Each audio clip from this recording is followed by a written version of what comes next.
Hello everyone, this is Gary from Fantastic Fundas, and in this lecture today we are going to know everything about the President of India. Okay, so first of all, basically this lecture, to be honest, this is about Union Executive. Now, Union Executive of India, it contains a few people, right? It has the president and the vice president. It has the council of ministers, the attorney general, and the comptroller auditor general of India. Okay, so in this lecture, I would be covering just the president, and rest of the part of the Union Executive would be covered in the next lecture. So that with that, our topic on Union Executive would be over. Okay. And yeah, by the way, what do you mean by union executive? Union, this means center. Okay, this is the central government, right? This is not the state. And executive is the part, is a wing of the government in India, which is actually executing, putting into action the everything, the law, the decisions. They implement laws, they formulate policies, they initiate the legislatures. Okay, so things like those, they maintain law and order. All these, this is the work of the executive, right?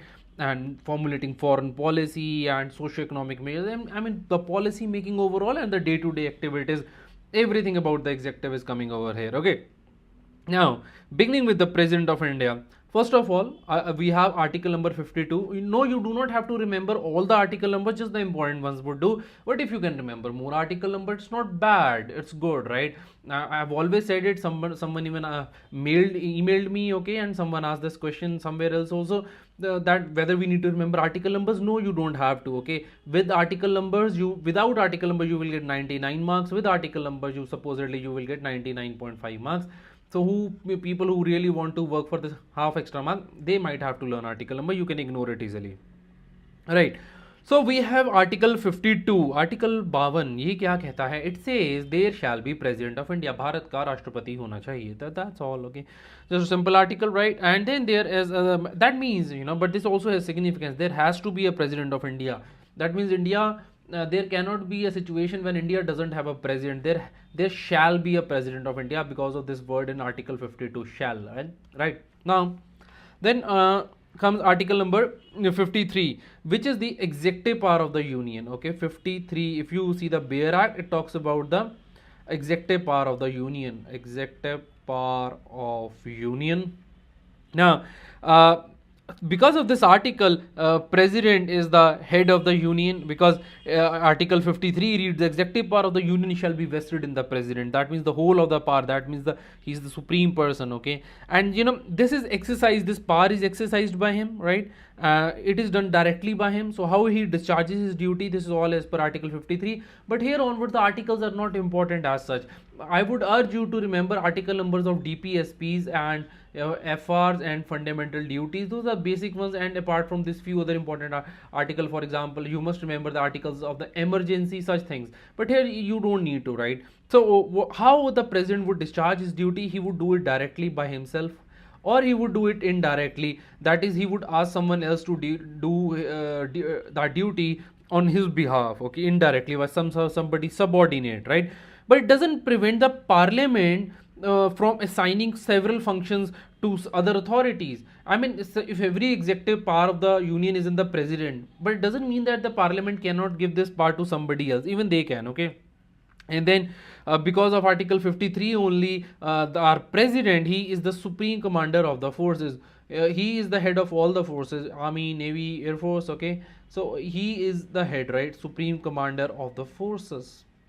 All wars are taken in his name. Okay, such things happen. Okay, so and he alone actually, he can proclaim war, or he can proclaim peace officially, right? And then he can promulgate ordinances. We'll have a very long discussion in this lecture about promulgation of ordinances, because that is one of the legislative powers of the president. When we talk about the powers of the president, जब president की powers की बात करेंगे, तब हम इसके बारे में, promulgation के बारे में बात करेंगे. And then he can also promulgate 3 kinds of emergencies. We'll talk about emergencies also a little bit, not much detail here, because this is related to emergency chapter, which comes later on, right? Then our president, he is the highest constitutional dignitary. Okay, highest a dignitary as per the constitution, right? In fact, there is a something called order of warrant of precedence. The warrant of precedence, under this, what happens is, okay, let me just write it first. Warrant of precedence. Now, under this, there's a hierarchy of positions, right? Whenever there is some state function happening by the center of the state government, then how the dignitary sit, who sits at the center, who sits on the side, first row, second row, last row, all that, there's a standard protocol for that, and as per that, our president is the first dignitary, right? Now we shall have a president, and I also give that how the supreme, right? The supreme in army, air force, navy, state function, central function, head of the union, executive. I mean, he is the head of everyone, right? But all the foreign policy decisions are taken in his name. War is there, peace is there, emergency is there. I mean, everything is by president. But let me ask you, how do you choose a president? Suppose you want to become, or I want to become the president of India. How do I become the president? I'll tell you what I'll have to do. Okay, so I'm going to talk to you about the topic of election of the president of India. Election of the president of India. Now, in this topic, first of all, I will explain to you that it is written in article number 54 that who shall be the part of the people who vote, right? There is something called the electoral college. Okay, what kind of college is it? Is it some IIT college? Okay, what is it? Some law college? What is it? So no, this is this is a college which consists of the people who elect the president.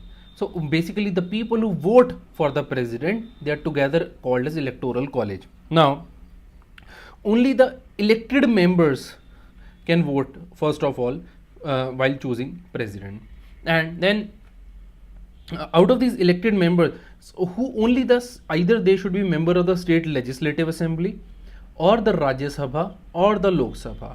So members of state legislative council, the who are MLCs, they cannot vote. MPs can vote and MLAs can vote, but not the MLCs. Okay, MLAs can vote, but these people over here, they cannot vote. Okay, now then also so arises an important issue over now. Election, how is the election of the president done, right? So according to article 55, right, you don't have to remember article number. According to this article, the election of the president is done in accordance with the principle of the proportional representation. Okay, proportional representation, right? And this by, it's not just proportional representation, it is by the means of a single transferable vote, right? Single transferable vote. Now please understand, there are various ways of electing people. Okay, like in ordinary election, when we choose MPs or MLAs, the elections where you people might have voted sometime, right? So those are known as the straight voting system, or that is also known as the first past the post system, right? Or winner takes all system, right? In that, what happens that suppose there are like just the 100 votes, okay, and there are like 6 candidates, okay. Now, whosoever gets the highest number of votes out of these 6 candidates, out of some votes go invalidate, and the highest votes a person got was 20 only, right? So the person with the 20 votes would be winner. Now, obviously, right, this is much below the 50% mark. Okay, this is just 20. This is only 20%. So even this is a winner in FPTP, the first past the post system. That is a normal election system, right? No, this is not even simple majority of the votes polled, right? But in a presidential election, we have a majority of the votes cast, okay? Because see, there is a simple reason he has to have a majority of the votes cast, because he is representing the nation, okay? Now he's having the system of proportional representation. What do you understand by this? How is proportional representation system calculated? Actually, you see what happens in proportional representation system. There is something which is called quota of votes. Okay, I'm talking about the proportional representation system here. So there is something called a quota of votes, right? And for this quota of votes, how the formula works, it says that if you anyone who gets the particular quota of votes, that person is considered elected.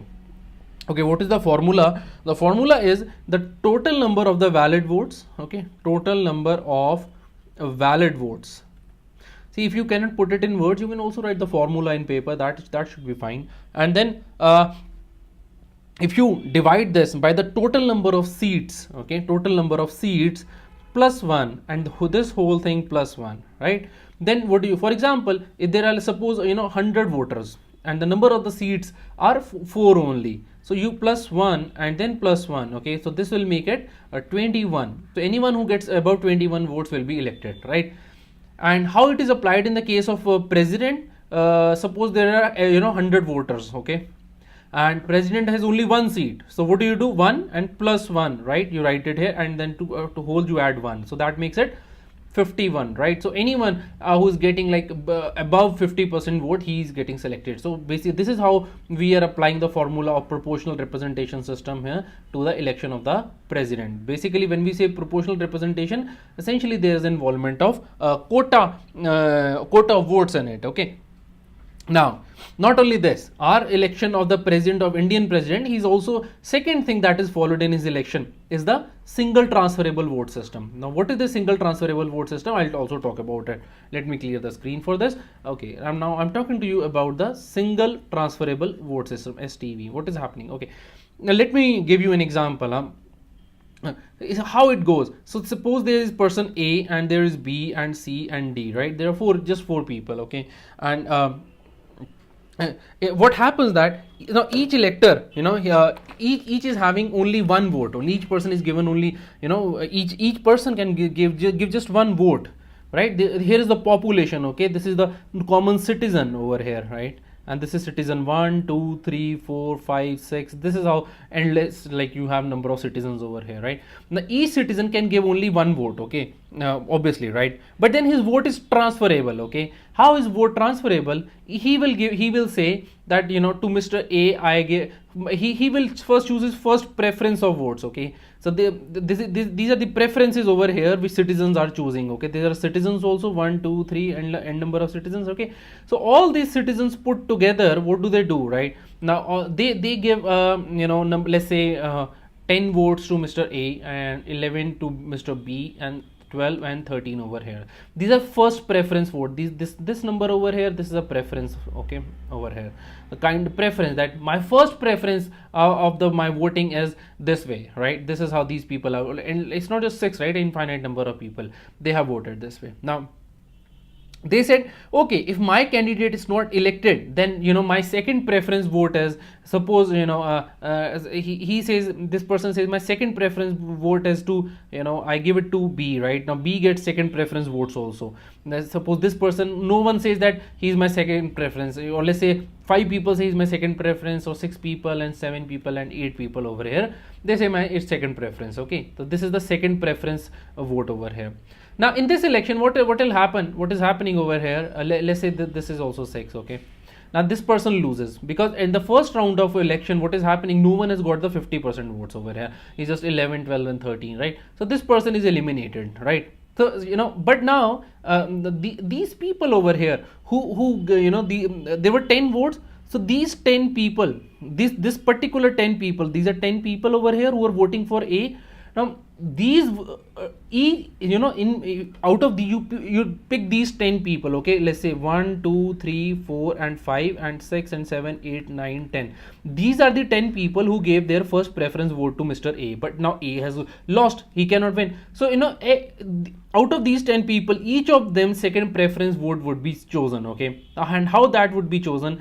This person's second preference vote, suppose it's to D, so this will go to D, so one vote will be added to D, okay.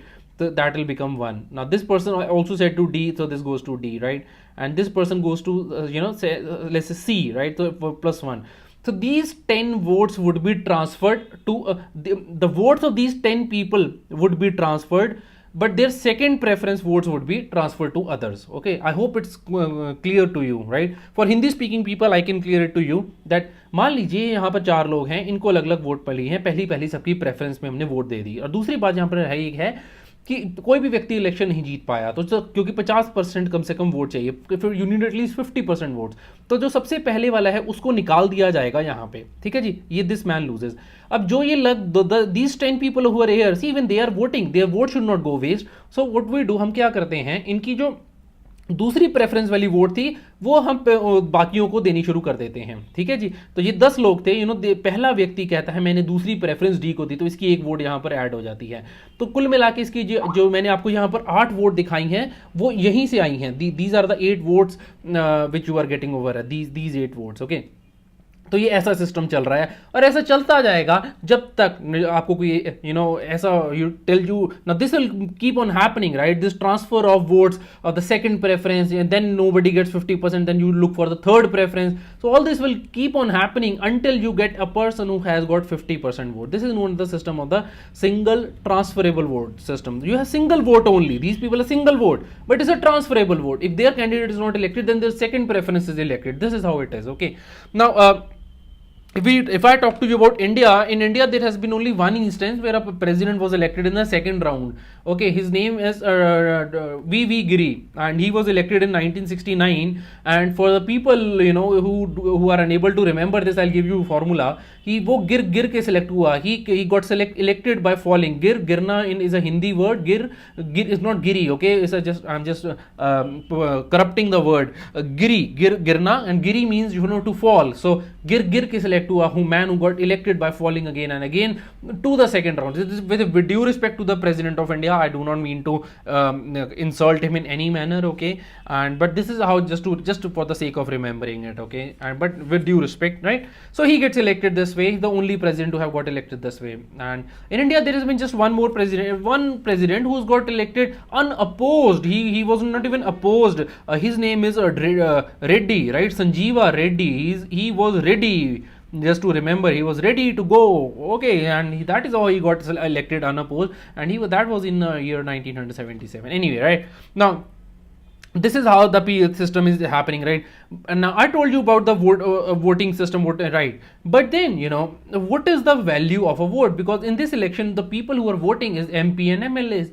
And for example, like all the 500 MPs, let's say vote for this, just the 500 MPs. So only 500 votes are will select the President of India. No, it is not so. They are the representative. So the vote of each MLA and MP carries certain value. What is that value? There is a very clear-cut laid down formula in our constitution. And what is that formula? I'll tell you now. Okay, so what is the value of the vote of MLA, member of Legislative Assembly, right?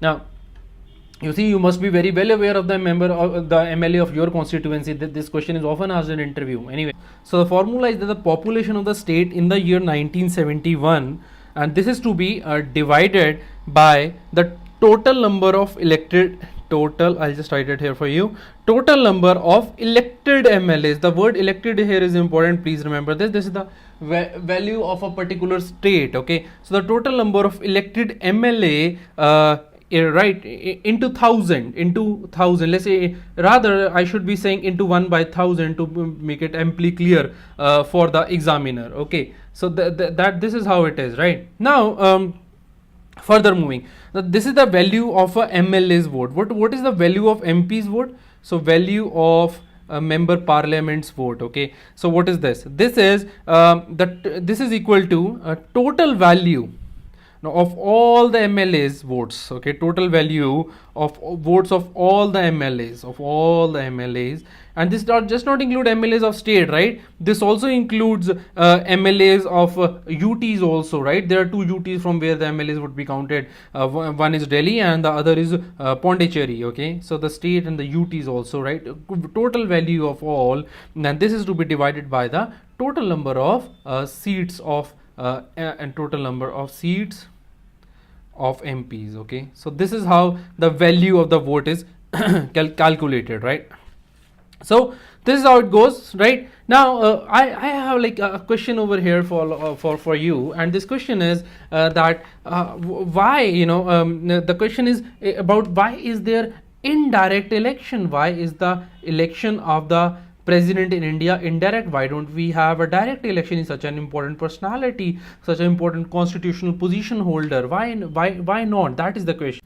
So the first reason for having indirect election is because, see, whenever there is direct election, there is always a risk of it being a partisan election, okay, and we don't want this important post to be affected by a partisan policy of any manner, okay. And because he will see, the president then will have to represent some political party. Nowadays he is not actually representing any political party. Every individual fights election on his own. It's not the political parties that fight the election, okay. And second thing is that, because if he's directly elected, right, that's number one. Now if he's directly elected, he will say that since I'm directly elected, that means I have real powers, people have directly elected me, okay. Then he will look for more power, the president of India, and then he will have often the clashes with the council of ministers, right. Then particularly, right, if the presidency and the council of ministers, they come from different parties, this will be more peculiar circumstance then, okay. So the makers of our constitution chose a middle path, and in fact they they chose this path of having indirect election, okay. So these are the basic reasons, right, that we are having indirect system of election in India, right. Now after this, there's one more question that I would like to talk to you. It's the concept of conscious votes in the election of the president of India. What is this concept of conscious vote? It means, see what happens, that in so many cases it does happen that whenever voting is there, let me just draw the line here, okay, and this one and this one, right. So whenever there is a election, right, so there the people vote, the MP, MLA, they vote, okay. Now their vote, this vote, normally what happens, they vote on the party lines, right. For example, the Congress is there, the BJP is there, it will issue a whip, okay, whip is normally, right, whip is the something with which a horse is controlled, horse is whipped, okay, किसी को चाबुक से मारना, to hit someone with a whip, okay. So that is how it is. So over here it's a representative term, it's a whip of the highest orders, right, of the Narendra Modi or of the Sonia Gandhi in Congress, that the party has to behave in this manner, or let's say Manmohan Singh at that time, anyway, okay. So you ask the party to behave in a particular manner. But in the case of voting for president, each of the MP, MLA, they need not follow the whip of the party, and they can vote the person whomsoever they want, okay. And it need not adhere to what the party is saying, okay. So this is how it is going on, right. And then second thing is about the being absent. Is it possible, because you see, you are representing lakhs of voters, so is it possible that you go and say, no, I don't want to vote, no votes, so you refuse to vote? There has been actually one incident, right, before, like when the 13th of presidential elections were happening. It happened at that time. There was a demand by the political parties, they refuse after this thing, that it should be made compulsory, because some of them that said that we do not want to vote, and some actually did not vote at that time, right. So election commission has held, right, MPs and MLAs, they are free, as they can do as they want, right. And according to election commission, see, this election commission of India, right, this controls the elections in India. Anything related to elections is controlled by election commission of India. Now according to election commission, if you vote at election to the office of the president, it is not compulsory, it's not compulsory, similar to voting at elections to the Lok Sabha or the Rajya Sabha, right. Obviously there's no compulsion to vote there, there's a difference, right. Because and then the electoral right of the voter is there, right. He can refrain from voting, or he can choose to vote as per his choice. So every elector, same way, right, because of these rights of the people, in spite of the difference between the election of the president and the members of the Lok Sabha, the State Legislative Assembly, or the Rajya Sabha, right, there's a difference, and the member has a choice to vote, because it is his free will. If he is the representative of the people, even in that case, it is his free will to not to vote, okay. Political parties cannot issue any kind of whip or any such thing, right. And elections, in fact, to the this office of president, it has been held by Supreme Court also that the provisions of the 10th schedule, okay, 10th schedule of our constitution, 10th schedule, this is anti-defection law. I'll talk about this law. What is it? It just simply means that defect from the party, or in other words, where you go against the party, you leave the party for some other consideration. It actually all started with the whatever happened in Haryana, the policy of Ayaram and Giyaram.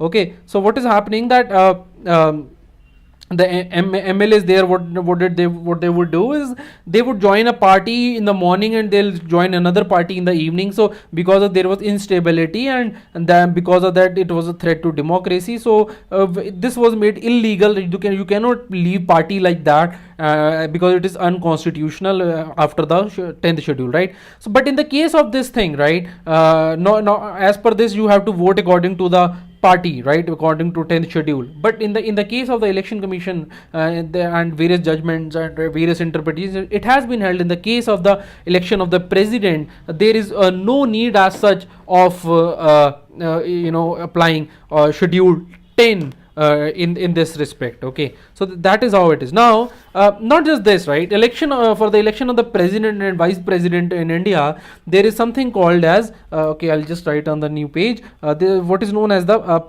president and vice president election act. Okay, so in paper you have to write full forms. Don't write like this to, I'm just for the sake of speed I'm doing this, right? So president and vice president election 1952, it was there, right? So what was said in this will the secretary general, okay, secretary general of Lok Sabha and Rajya Sabha, right, he functions as the returning officer. Who is the returning officer in these elections? It is the secretary general, right, returning officer in these elections. Okay, now then whosoever fights the election of president and vice president, they have to submit some basic security deposit, and this security deposit for the election of president is 15,000, and this is who keeps this money? This is kept with the RBI. Okay, and this money is forfeited if particular candidate does not win even 1/6 of the votes, right?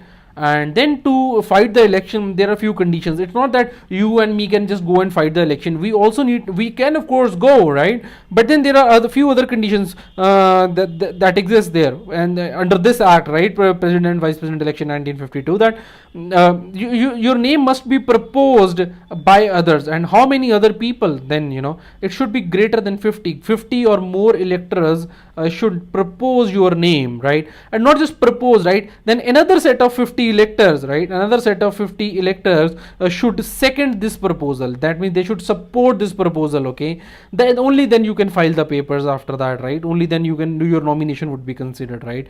And if any dispute arises as to the presidential, vice presidential election, then the only appeal possible is in the Supreme Court. Okay, only case you can file in Supreme Court, and not you can file the case. Only two people can do that. Either you should be an elector, that means MP or MLA. Okay, and at least if it is a case of MP MLA doing it, elector doing it, then at least 20 MP or MLAs should come together to file the case. And number two is about the candidate. Okay, I am suppose the candidate, then I can also file the case. I can dispute the election of the president. And then an elector, right, any person, this person elector who's voting, even if he's subject to let's say preventive detention of hota rehta hai, because these people are many times corrupt people.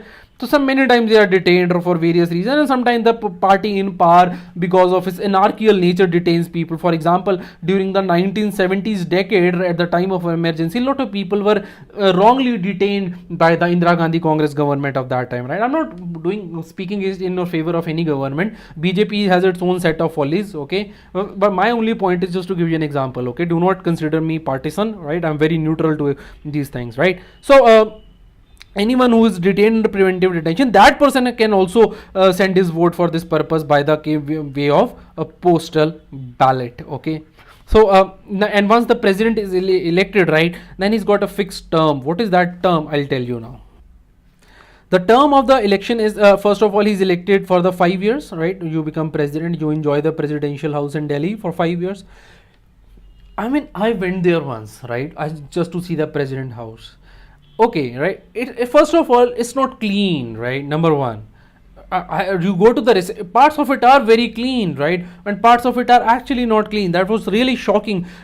Government of India needs to run Swachh Bharat mission is a reception of the presidential house. That was like so ugly over there. So such a dirty filth, dust over there. Anyway, right, it wasn't that extreme, but then it wasn't clean, right? Anyway, that was my experience there at the presidential house. Anyway, so what happens, right? And then there were, or if there is like if a person resigns, so his term would end earlier, so there is a case of resignation, right? And he obviously when he writes the resignation, he writes it to the vice president, okay, and then vice president communicates this thing to the speaker of the house, right? Speaker of the house has communicated that the president has resigned, and obviously then there are again proceedings for the next election, right? Or then there can also a term can end in between when there is the impeachment of the president, right? And for that is always for the violation of the constitution, that is under article 61. We'll talk about it. Someone even asked me what is the difference between impeachment and removal. Please remember, in India only person who is impeached is the president of India. Others are removed from their post. India president is impeached, okay. And then there is one more thing, that the president of India, he continues to hold the post of the president till his successor is elected, okay. And even after the expiration of his term, he has to continue over there, okay. And then there is like another question over here which arises of the succession, actually, right? So I would just like to give you a very small detail about it. That is the constitution actually doesn't provide for cases really where it doesn't go into detail where vacancy occurs, okay. Suppose when the president is not there, okay, so there is the vice president, right? And similarly, right, and the vice president also, but suppose vice president is also not there, right? So or he's acting vice, while the vice president he is acting as the president, okay. So in those cases the things are not really clear, okay, in our constitution. The constitution has therefore, it has empowered the parliament to make any law which for the duty discharge of the duties of the president, right? So for this reason only we got this, what is called as the President Discharge of Functions Act, okay. So President Discharge of Functions Act, okay. Yeah, it comes to your heart and then you make law out of everything. This is how they trouble us, anyway, right, this act came in 1969. This is how it goes, right? And under this, the Chief Justice of India holds the responsibility of the discharges the duty, and even if Chief Justice of India is not there, then this duty is discharged by the senior most judge of the Supreme of the Supreme Court, okay. And in fact there has been one example of this. I read this man's autobiography, very interesting one indeed, actually. So Giri, this was again the case of Giri. Giri has been a very, very interesting case, okay. VV Giri. Now when he was he was actually vice president earlier on, okay, and he was acting as the president because Dr. Zakir Hussain, right, he was the president before that. Dr. Zakir Hussain had died, right, and VV Giri was the vice president, right. And then and this person also resigned from his office. He was the vice president, right. So what happens in this case, the Chief Justice of India, Shri M. Hidayatullah, one of the great Chief Justices of India, right, M. Hidayatullah, he discharged the functions of the President of India. That is how it went, right. Obviously, he enjoyed all the privileges, rights and duties of the president at that time with us, okay. Now all this, we know how we can be the president of India, how we can become the president of India, right? Let's be one. But before that, you have to, first of all, I hope all of you listening, so to be president of India, you have to be citizen of India. Most of you will be citizen of India who are listening to my videos, okay, right? So but interestingly, I'm getting responses from many countries, like what to say, so Gibraltar, Spain, and there was even a message came to me from Madagascar, anyway, right, regarding the videos only, right. Now suppose you're a citizen of India only, then you can become the president of India, and you have to be 35 years of age. Before that you cannot do that, right. Now you can aspire to be president of India by this age, right? And then you can qualified. You must be qualified for the election as an MP, member parliament of the Lok Sabha. So you must fulfill those qualifications, which are the qualifications of the person who's fighting the election of the Lok Sabha. Okay, and then you must not hold office of profit. Right? What do you mean by office of profit? That you are holding any government position, okay, position or authority, right, which is paying you money. And what kind of things I'm talking about? For example, any office of authority which is government of India ke under, right, or which is under the state government, right, such things, okay, or even which is something, even the local authority, okay, if you are having let's say if you are the commissioner, right, or if you are some panchayat member, right, I mean that is a local authority, right? So and number 4 is like, these are the conditions of office of profit. You should not be holding any of these positions, right? And see, but there is one difference I'll quickly remind you here. Whenever you have to fight the election of MP, right, to be an MP, you can be a member of a local authority. You can hold this office of profit. That is an exception in the case of member of parliament, okay? But for the president, you cannot be part of local authority also. And then there is another condition. So these are 4 conditions over here I have talked to you.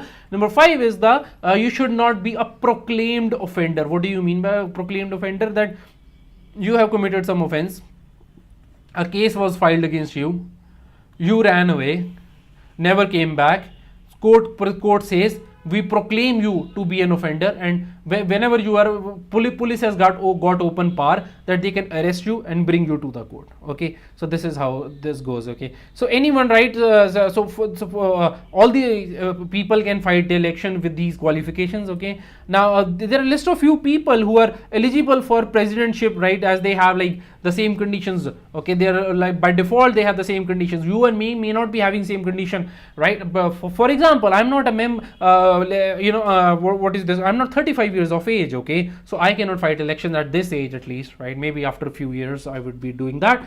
Now but there are few people who are holding who can actually fight the election of president. The president himself, the vice president, or the governor of the state, their qualification is such that they automatically qualify to fight the elections, okay? But even then they the conditions of nomination which I talked earlier, they are not revoked, okay?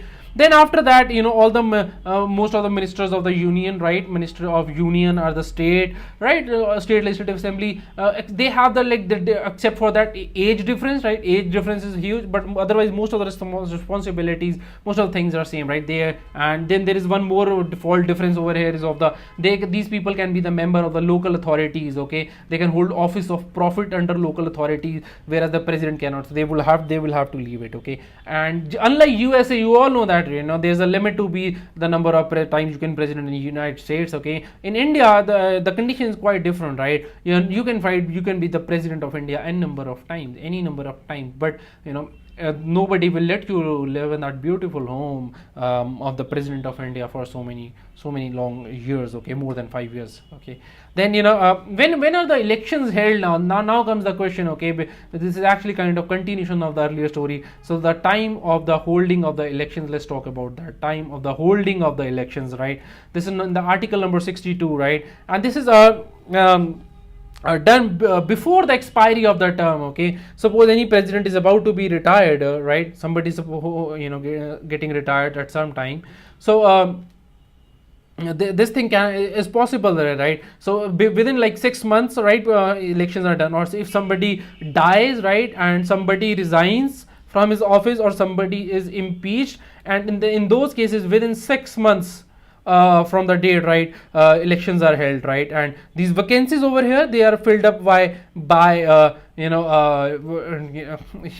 till the time president come, as I told you, by the vice president and the chief justice of India, or the senior most judge of the Supreme Court, right? And then of course this is till the fresh elections are held, okay? So, and see, vice president is also there when the president is not able to discharge his functions for many reasons. He can be there, okay?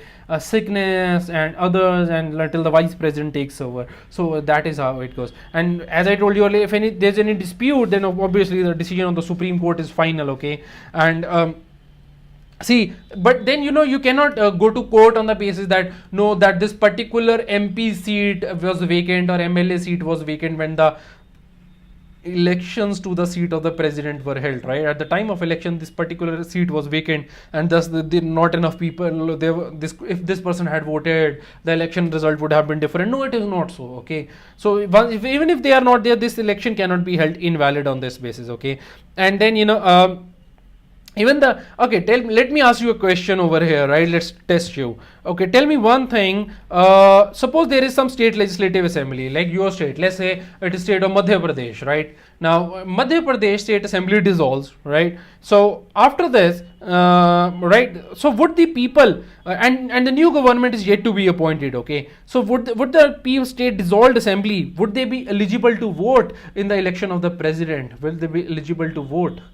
Okay, if your answer is yes, then that's the correct answer. Yes, they would be able to do so. Why? I'll give you a logic, because it's a non-legislative function, right? They are not doing anything as the MLA, member of legislative assembly. I mean, they are doing that, but they are not framing any law. Of course, they are voting as MLAs only. Okay, and let's suppose some election is there and Supreme Court just says that yeah, some mistake was committed and this person was wrongly elected. Okay, so in that case, what happens? That whatever decisions have been taken so far, they do not become null and void as such. Okay, they remain valid, right?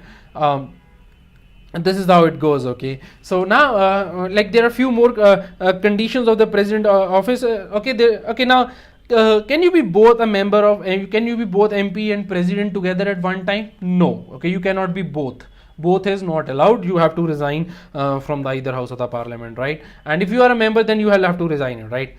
Okay, now next article is very interesting article. This is the oath of the president, right? Oath of the president. Okay, for this I would just request you to open the article number 60, right? If you have the Bare Act in front of you, even if you don't write, you can then listen to me here.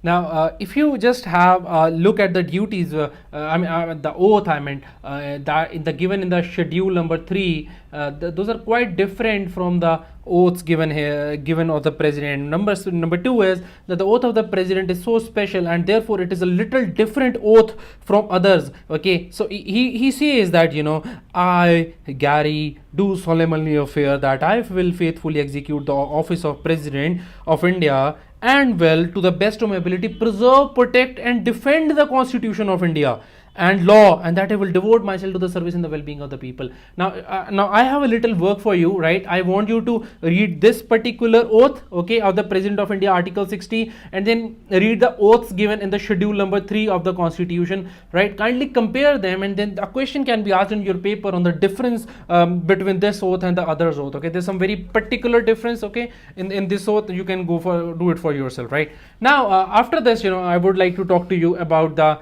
impeachment of the process, right? Okay, now you want to become the president, right? And I also want to become the president, but I will remove you from your office. How will I do that? I will impeach you. Okay, let me tell you how will I impeach you. This is given under article number 61. Yeah, this article you have to remember is pretty simple one, right? First of all, you need to understand one thing, that this impeachment process of the president is a judicial process. Okay, though it is not being done by the judiciary exactly, but then it is a judicial process, right? And the difference between impeachment and the removal will be clear to you by the time this discussion on impeachment ends, right? So only the president gets impeached, okay, and the rest all are removed, right? Okay, let me just tell you now only, right? This is impeachment, this is removal. Okay, first of all, if there's a okay, let me just draw these lines properly. First, right, number 1 is what is it, right? The kind of process, the kind, right? Okay, the formal, this is like highly formal process, this is less formal process, right? And then the kind of act it is, okay, this is judicial act and this is an executive act, the removal over here, right? And then the kind of majority involved in the removal of the president is the 2/3 of the total membership of the house. Over here it is, in the removal it is the 2/3 of the present and voting. Okay, that is the major difference, right, between this removal and impeachment. And this is and for whom it is done, okay, this is done, the impeachment is done only for the president of India, and for whom the rest of the thing, this removal for many other people, okay, UPSC chairman and all that stuff. We'll talk about that, right? Now coming back to the process of removal, how is the removal done, right? First of all, there is one primary condition for the removal of the president, and that is, what is that condition? He must have he must have done violation of constitution, okay, and it is for the parliament to decide whether the constitution has been violated or not. But he must have done this violation of the constitution of India. This is how it goes, right? And to impeach, see. First thing is that it's a political determination, right, whether there's been a violation or not, and then after that there is a resolution is passed, okay. It can be initiated in the Lok Sabha, this impeachment process, or it can be started in the Rajya Sabha. कहीं एक जगह शुरू कर सकते हैं आप इस process को, okay. और this resolution, जो ये resolution है कहीं भी एक जगह जब शुरू होता है, जब लेकिन when it is introduced, okay, now suppose I have to remove you as the president, what will I do? I will introduce a resolution for your removal, for your impeachment rather. And for your impeachment, I will be, when I introduced, at least 1/4 of the members of the house should support me, okay, initially. Only this is so that the process has been made little difficult, okay. And then a notice is given, and then only after I have given this notice of moving the resolution, right, and then 14 days have passed, and after the issuance of notice to the president, so 14 days after notice has been given to the president, from that day the proceeding will start, okay. And then this is the parliament, the Lok Sabha, the Rajya Sabha, where the proceeding started. Let's say it started in Lok Sabha, okay. Let's suppose then 2/3 majority of the total, okay, this is very very unique kind of majority, 2/3 of the total strength of the house, they must vote in support of the removal of the president. Then the same resolution, it goes to the other house. In this case we have taken example, it goes to Rajya Sabha. It can go to Rajya Sabha first and then Lok Sabha. Wherever it's the second house, that house then this house will investigate the charge. Over here the investigation of the charge will be done, that whatever is being said is true or not, right? President can of course defend himself. He has a right to have a lawyer of his own choice, right? And after that if there is, once the investigation is done, and then this house also passes with the 2/3 of the total strength of the house, then the president stands impeached and you are removed, and then I will become the president of India. This is how it will be, okay. But this process in itself, right, there are few weaknesses in this process. I'll tell you what are those weaknesses. I hope you have seen these weaknesses by now. If you have not seen, I'll tell you. Number one, right, it says it should be the violation of the constitution. Number one thing is this over here, right? Let me change the color so that it's clearly visible. This is number one. So number one is that violation of constitution. Now what do you understand by it? It's a very very vague term, right? Very difficult to define, right? Number two, in this process, as I said, that 2/3 of the total of them, first Lok Sabha and then Rajya Sabha. What about MLAs? MLAs choose the president, but they have no role in removal of the president, okay. They are part of the electoral college for the president, but not in his removal, right? Number three, okay, it is not clearly laid down in the constitution what is the procedure of the removal of the impeachment of the president. Who is the authority for final authority in that determination, for that determination. Number four is कोई time period नहीं बताया गया. What is the time, कब president को remove किया जाए, नहीं बताया. तो चार चीजें पे वेग है. वायलेशन ऑफ संविधान हमारा वायलेट हुआ. What do you mean by, इसका मतलब क्या है? Nobody is really clear, okay. So these are the basic things about the president of India. Okay, so this was about the president. Now this lecture has got quite long, so I will not be able to cover president in this lecture alone. And then the next lecture also will be on the president. In that I will talk to you about the presidential privileges. Okay, this E should not be there, right? You know the spelling, right?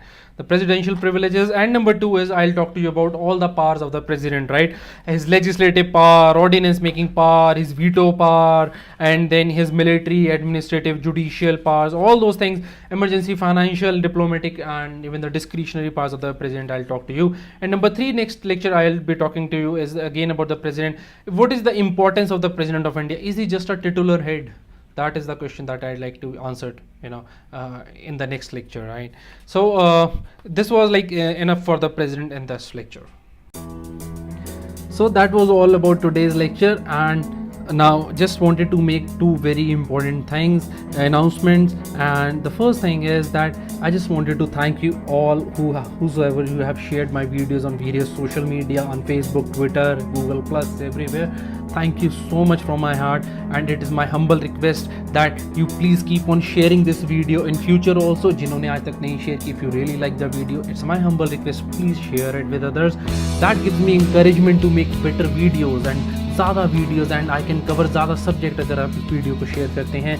And second thing is that this is for your own benefit. If you really like these videos and you want that updates about the new videos should come into your mailbox, you can subscribe to us. You can see the subscribe button over here. You can click on us and videos will come right into your email box. आप हमें subscribe कर सकते हैं. अगर ऐसा करते हैं तो वीडियोस डायरेक्टली आपके मेल बॉक्स में आ जाएंगी. बस इतना ही कहना है. That is all and thank you for watching the videos.